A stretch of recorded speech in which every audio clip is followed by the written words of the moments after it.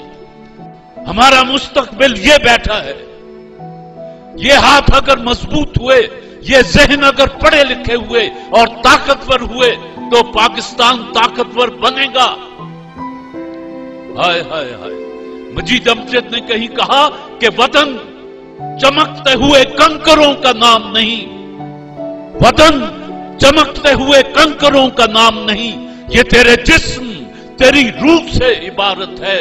اور نظام کوہنا کے سائے میں عافیت سے نہ بیٹھ، نظام کوہنا تو گرتی ہوئی عمارت ہے۔ تو بات یہ ہے کہ ہم تو گرتی ہوئی عمارت ہیں، یہ ہے ہمارا مستقبل۔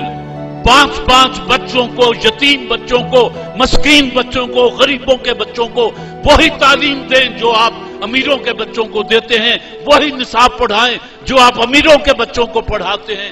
پاکستان میں دکھ یہ ہے کہ امیر کا بچہ ایچیسن میں پڑھتا ہے اور غریب کا بچہ تب پڑھ کے سکول میں اردو میڈیم نہ کروں کی زبان۔ کیا کریں؟ اپنی طرف سے انہیں پڑھائیں، انہیں اپنی طرف سے کتابیں دیں، ان کو احساس نہ ہونے دیں کہ ہم تمہیں مفت پڑھا رہے ہیں۔ انسان کی عزت نفس بڑی چیز ہے، آپ مدد کریں اور انہیں پتہ نہ چلے۔ مزہ تو تب ہے کہ گرتے کو تھام لے ساکی، نشہ پلا کے گرانا تو سب کو آتا ہے۔ اور یہودیوں کی مثال میں نے آپ کو دی ہے۔ پاکستان میں بلوچستان کے ڈاڈر سے لے کر، گوادر سے لے کر چترال کے گاؤں کے بچے تک ایک ہی اگر نظام تعلیم ہو جائے تو میں آپ کو یقین دلاتا ہوں کہ پاکستان 10-20 سال میں اقوام عالم کو لیڈ کرنے کی پوزیشن میں آ جائے گا۔ شرط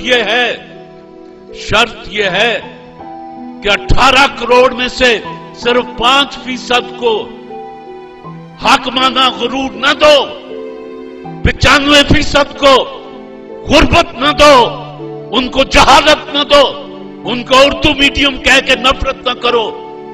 تمہاری اپنی ثقافت، تمہاری زبان، تمہارا ادب، ہر چیز تمہاری جو ہے وہ یہ 5% کھا رہے ہیں، نوچ رہے ہیں گدھوں کی طرح۔ اور 95% کے پاس نہ رات کو کھانے کے لیے روٹی ہے، نہ اس کے گھر دیا جلتا ہے، اور بجلی اردو شاعری کے روایتی محبوب کی طرح کبھی آتی ہے کبھی جاتی ہے۔ ہم بھی عادی ہو گئے ہیں، آؤندی ہے تے آئے بسم اللہ، جاندی ہے تے در وڈے مجھا، سیدھی بات ہے۔ کیا کریں؟ اور زراعتی ملک ہے، گندم باہر سے آتی ہے، زراعتی ملک ہے، چاول باہر سے آتا ہے، زراعتی ملک ہے، دودھ باہر سے آتا ہے۔ ذرا ماحول بوجھل سا ہو گیا ہے۔ میری طرح کا ایک بندہ تھا، اس کو تقریر کرنے کا بڑا شوق تھا، چاہے دوسرا مجمع جو ہے وہ ہوٹ کر رہا ہو، تالیاں بجا رہا ہو، وہ تقریر کیا جاتا تھا۔ اس بیچارے کی بیوی بھی ہوتی تھی، وہ سامنے بیٹھی ہوتی تھی، وہ بڑی بور ہوتی تھی، وہ کہتی تھی تو عجیب بیوقوف آدمی ہے، لوگ تجھے ہوٹ کرتے ہیں اور تو اچھل اچھل کے تقریریں کرتا رہتا ہے۔ اس نے کہا نہیں، لوگ تو خوش ہوتے ہیں، میری باتوں پہ خوش ہو کے تالیاں بجاتے ہیں، ناچتے ہیں۔ کہنے لگی نہیں، وہ تجھے ہوٹ کرتے ہیں پاگل۔ دونوں نے سر جوڑ کے دونوں بیٹھ گئے کہ کیا کریں۔ اس نے کہا کہ ایک بات ہے، میں سامنے کرسی پہ بیٹھ جایا کروں گی، بیوی جو تھی بیچاری قسمت کی ماری، اس نے کہا تقریروں سے تو نے ہٹنا نہیں، میں سامنے بیٹھ جایا کروں گی، جب تو پٹڑی سے اترنے لگے گا میں یوں کر کے فلائنگ کس کر دیا کروں گی، تو سمجھ لینا کہ تو پٹڑی سے اتر گیا ہے، تقریر بند کر دینا۔ اس نے کہا یہ ٹھیک ہے۔ اب وہ بیٹھی، یہ پٹڑی سے اترا، اس نے یوں کر کے کیا، اسے تقریر بند کر دی۔ دوست 2-3 تھے، انہوں نے کہا یار تو عجیب پاگل آدمی ہے، تیری بیوی خوش ہو کے یوں کر کے کرتی ہے، تو تقریر بند کر دیتا ہے۔ اس نے کہا نہ، میں پنڈوں نہیں آیا، مینوں بیوقوف نہ سمجھو۔ اس نے کہا بات کیا ہے؟ کہنے لگا کس کے سپیلنگ کیا ہوتے ہیں؟ KISS۔ اس نے کہا کیا بنتا ہے انگریزی میں؟ Keep it short, stupid۔